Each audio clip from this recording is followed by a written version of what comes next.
Balancing of chemical equation, यही सीखना है।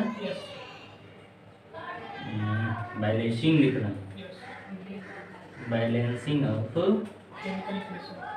Chemical equation. तो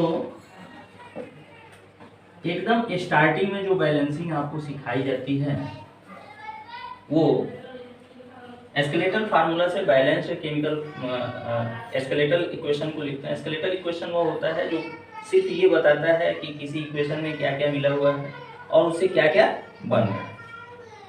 तो इस तरह के इक्वेशन को हम स्केलेटल इक्वेशन कहते हैं, है ना। तो सबसे शुरुआती दौर में आप लोगों को बताया जाता है hit and trial method, hit and trial method. आप इक्वेशन को हिट करते हैं और उसको बैलेंस करने की कोशिश करते हैं, है ना, एटम्स के नंबर को दोनों तरफ बराबर करें। इस मेथड को हम हिट एंड ट्रायल मेथड कहते हैं।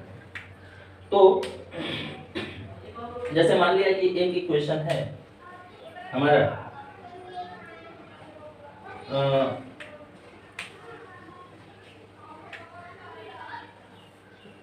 Fe plus H2O, Fe plus H2O is equal to Fe2O3 और प्लस H2। ये हमारा एक स्केलेटल इक्वेशन हो गया। इधर के साइड वालों को कहते हैं रिएक्टेंट, ये रिएक्टेंट्स हैं, और इधर के साइड वाले को कहते हैं प्रोडक्ट्स। इसको क्या कहते हैं? राइट। अब हम टोटल नंबर ऑफ एटम देखते हैं। नंबर ऑफ एटम रिएक्टेंट्स में और इधर भी नंबर ऑफ एटम किसमें? प्रोडक्ट, है ना। तो यहाँ देखते हैं Fe इज इक्वल टू 1 एक atom, H is equal to 2 hydrogen का 2 atom, O is equal to 1।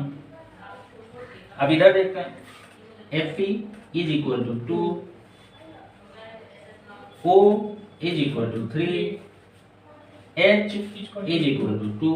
हम देख रहे हैं केवल H जो है वो दोनों तरफ बराबर है, बाकी Fe भी बराबर नहीं है, O भी बराबर है। अब इसमें शुरुआती दौर में बच्चे करते क्या हैं, गलतियां ये करते हैं कि जब मल्टीप्लाई करते हैं, हम लोग कहते हैं कि एक सफिशिएंट नंबर से आप मल्टीप्लाई करो, एक सफिशिएंट नंबर से आप मल्टीप्लाई करो और दोनों तरफ ऐसे सफिशिएंट नंबर से आप मल्टीप्लाई करो बराबर हो जाए, है ना। तो करते क्या है, यहाँ पे जो नंबर होता है उसको चेंज कर देते हैं, यहाँ पे जो नंबर होता है। ये गलतियां मत कीजिए। मल्टीप्लाई करने का मतलब कि जिस नंबर से आप मल्टीप्लाई कर रहे हैं उसको पीछे लिखा जाए।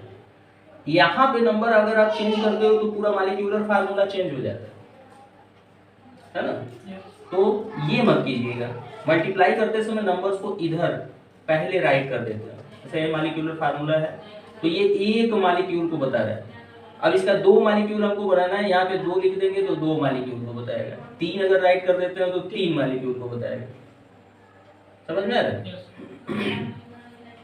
तो अब हम करेंगे क्या, इधर Fe को पहले बराबर करने के लिए हमको क्या करना पड़ेगा। मान लो कि 2 Fe से हम मल्टीप्लाई कर दिए, 2 से मल्टीप्लाई किया और प्लस H2O कर दिया तो हमको मिलेगा क्या, Fe2O3 और प्लस H2। अब देखते हैं क्या बराबर है। 2 हाइड्रोजन तो है, ठीक है ना। 2 आयरन भी हो गया, ठीक है। O बचा, O 3 O चाहिए, 3 O चाहिए ना। यस।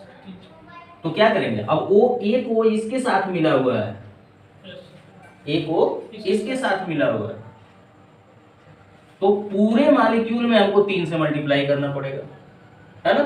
तो अगर मान लो कि ये हमने 2 से मल्टीप्लाई कर दिया तो यहाँ हम क्या करेंगे, 2Fe वैसे का वैसे रख दिया और पूरे H2O को 3 से मल्टीप्लाई कर दिया। अब अगर हम लिखते हैं Fe2O3 और प्लस H2 तो हम देखते हैं क्या है, 3 2 6 H है और यहाँ पे 2 ही है। मतलब अब क्या करना पड़ेगा, नेक्स्ट स्टेप में हमको 2Fe plus 3H2O is equal to Fe2O3 और हाइड्रोजन को बराबर करने के लिए 3 से मल्टीप्लाई करते हैं, 3H2 अब ये जो इक्वेशन है हमारा बैलेंस है। देख लो कैसे बैलेंस है। आयरन का नंबर इधर कितना है, प्रोडक्ट की तरफ 2 है। हाइड्रोजन का नंबर कितना है, 6 है। ऑक्सीजन का नंबर कितना है, 3 है। इधर देखते हैं आयरन का नंबर कितना है, 2 है। हाइड्रोजन का नंबर 3 6 है और ऑक्सीजन का नंबर क्या है, 3। अब दोनों तरफ एटम के नंबर बराबर होगा, मतलब this is the balance equation. ये क्या है, बैलेंस इक्वेशन, है ना। कुछ समझ में आया? यस। और अगले एग्जांपल को लेते हैं, एक और जो है कि हम बैलेंस करते हैं इसी मेथड से। देखिए सर बड़ा वाले में दिक्कत होती है, बड़े वाले में भी दिक्कत नहीं होने वाली, बड़े वाले में भी दिक्कत नहीं होने वाली है। जैसे देखिए एक बड़ा जो है हम इक्वेशन ही लेते हैं, बन गया था कैल्शियम कार्बोनेट जो है, कैल्शियम कार्बोनेट जो है वो रिएक्शन कर रहा है H3PO4 से, है ना। यस। और प्रोडक्ट जो बन रहा है वो बन रहा है कैल्शियम फास्फेट Ca3PO4 का ट्वाइस, है ना, और प्लस H2O प्लस CO2, है ना, प्लस CO। अब इसमें भी हम क्या करते हैं, पहले रिएक्टेंट के साइज का, रिएक्टेंट के साइड का, है ना, रिएक्टेंट, और उसके बाद प्रोडक्ट के साइड का एटम्स को कैलकुलेट करते हैं। कैल्शियम रिएक्टेंट के साइड 1 है ना। अब देखते हैं कार्बन रिएक्टेंट के साइड 1 है ना। ऑक्सीजन रिएक्टेंट के साइड 4 और 3 7 है, ऑक्सीजन 7 हो गया। और हाइड्रोजन कितना है, 3 है ना। और फास्फोरस कितना है, 1 है। ओके। अब प्रोडक्ट के साइड में देखते हैं कैल्शियम 3 है, 3 है, कार्बन जो है वो 1 है, ठीक है, CO2 निकल रहा है। ऑक्सीजन जो है 4 2 जा 8 1 9 2 11 हो गया। टोटल कैलकुलेट करो जितना है दोनों तरफ, टोटल कैलकुलेट करो, चाहे बड़ा हो चाहे छोटा हो, है ना। तो 4 2 जा 8 1 9 और 2 11। अरे 8 ऑक्सीजन इसमें, 1 इसमें, 9 और 2 इसमें, 11। अब ऑक्सीजन के बाद हमारा क्या बचा, हाइड्रोजन देखते हैं 2, है ना, ओनली कितना 2। और क्या बचा फिर, पी बचा, पी जो है 2। अब देखो सबसे पहले कैल्शियम को लेते हैं। कैल्शियम कैल्शियम को बैलेंस करने के लिए क्या करेंगे, जहां कैल्शियम होगा वहां 3 से मल्टीप्लाई करेंगे। तो हमारा हो गया क्या, 3CaCO3 plus H3PO4 is equal to Ca3PO4 का twice plus H2O plus CO2। अभी कोई चेंजिंग मत करो, दोनों तरफ काउंट कर लो पहले, फिर से दोनों तरफ क्या करो, काउंट कर लो। तो कैल्शियम यहाँ पे 3 हो गया, यहाँ पे 3 हो गया, है ना। अब कार्बन भी देखो यहाँ 3 हो गया ना, कार्बन भी क्या हो गया, 3 हो गया, है ना। और यहाँ एक ही कार्बन, और हाइड्रोजन यहाँ 3 है, यहाँ 2 है। अब इसको बराबर करना पड़ेगा, तो 3 और 2 को बराबर करने के लिए क्या करेंगे, इसमें 3 से अगर हम मल्टीप्लाई करें और इसमें 2 से मल्टीप्लाई कर, इसमें 3 से मल्टीप्लाई करें, इसमें 2 से मल्टीप्लाई करें, तब हाइड्रोजन बराबर होगा। क्योंकि यहाँ 3 है, 3 2 जा 6 होगा, और यहाँ 3 से मल्टीप्लाई करेंगे तो 3 2 जा 6 होगा, है ना। तो ये हमने कर लिया। उसके बाद क्या करेंगे हम, अगले में इसको पहले हाइड्रोजन को बैलेंस करते हैं, फिर देखते हैं क्या होता है। तो नेक्स्ट स्टेप में 3CaCO3 plus 2H3PO4 is equal to Ca3PO4 का ट्वाइस। अब इस 2 से मल्टीप्लाई करने से फायदा ये हुआ कि यहाँ फास्फोरस जो है वो भी बराबर हो जाएगा, जब 2 से इसमें मल्टीप्लाई करेंगे तो 2 यहाँ आ जाएगा, और प्लस इसको 3 से मल्टीप्लाई करना है 3H2। तो सर अपने हिसाब से नंबर अपने के बराबर हो गया। हाँ, और उसके बाद अब बचा क्या, CO2।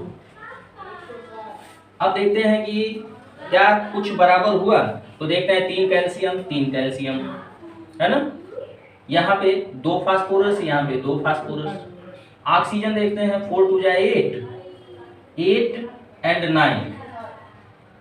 9 एंड 8 कितना हुआ 17, यहाँ 4 2 जा 8 एंड 3 11 एंड 2 13।